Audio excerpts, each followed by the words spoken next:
तटकरे पटेलांसह त्यांचे 22 आमदार भाजपमधून लढणार असं रोहित पवारांनी म्हटले। शिंदेच्या शिवसेनेतीलही काही आमदार भाजपमधून लढणार असं रोहित पवार म्हणतात। तटकरे यांना पक्षाध्यक्षांचा वेगळा मेसेज द्यायचा असेल असं रोहित पवार यांनी म्हटले।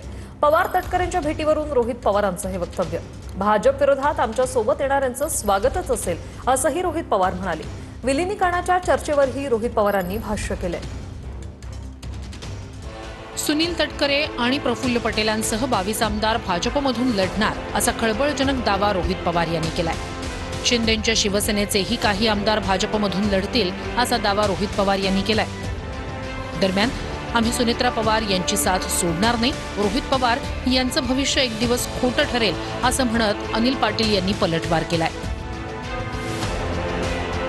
सुनील तटकरे असतील नाहीतर प्रफुल्ल पटेल असतील, काही झालं तरी भाजपमधूनच लढणार आहे। उगाच आपण इथे टाइमपास करत बसायचं आणि कशाला, त्यांचं ठरलेलं आहे ऑलरेडी।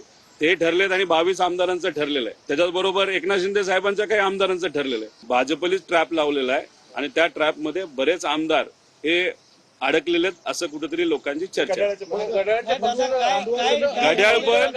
घड्याळ पण आणि धनुष्यबाण पण दोन्ही मिळून 40 आहेत। विषय एवढाच आहे की लोक आहेत जी संपर्कात आहेत। अजितदादांच्या नेतृत्वामध्ये काम करणारा हा कार्यकर्ता आहे।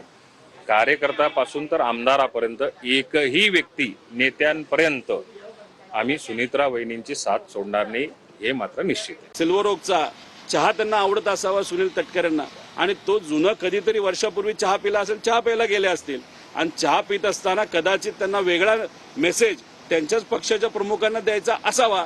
त्यामुळे हे राजकारणाचा भाग होता का प्रेमाचा भाग होता, आदराचा भाग होता, पण साहेबांच्या तब्येतीची विचारपूस करण्यासाठी जो कोणी माणूस तिथं जाऊन साहेबांना भेटेल त्याचं स्वागत आम्ही सर्वजण करू। आमचा पक्ष कोटाच आहे, याला काही अर्थच नाहीये।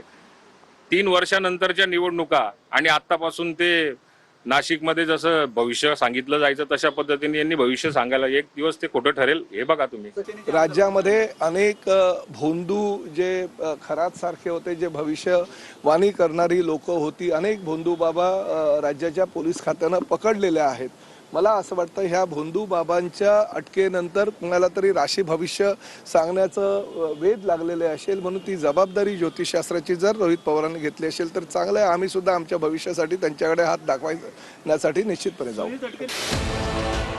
मावळचा आमदार भाजपमधूनच लढणार असा दावा रोहित पवार यांनी केला। तर रोहित पवार यांनी भविष्यवाणीचा नवा धंदा सुरू केलाय का असा सवाल सुनील शेळके यांनी केलाय।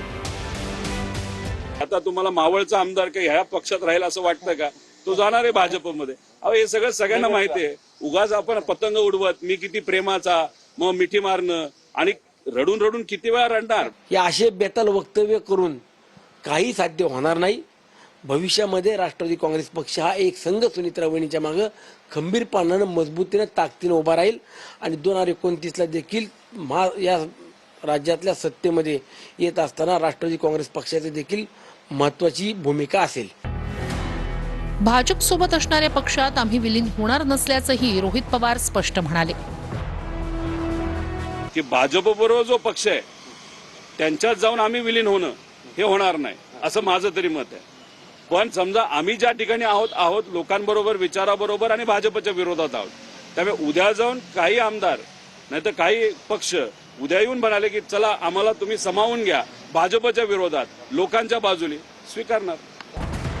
राष्ट्रवादीचे प्रदेशाध्यक्ष आणि खासदार सुनील तटकरे यांनी सोमवारी रात्री शरद पवार यांची भेट घेतल्यानं राजकीय वर्तुळात चर्चांना उधाण आलं।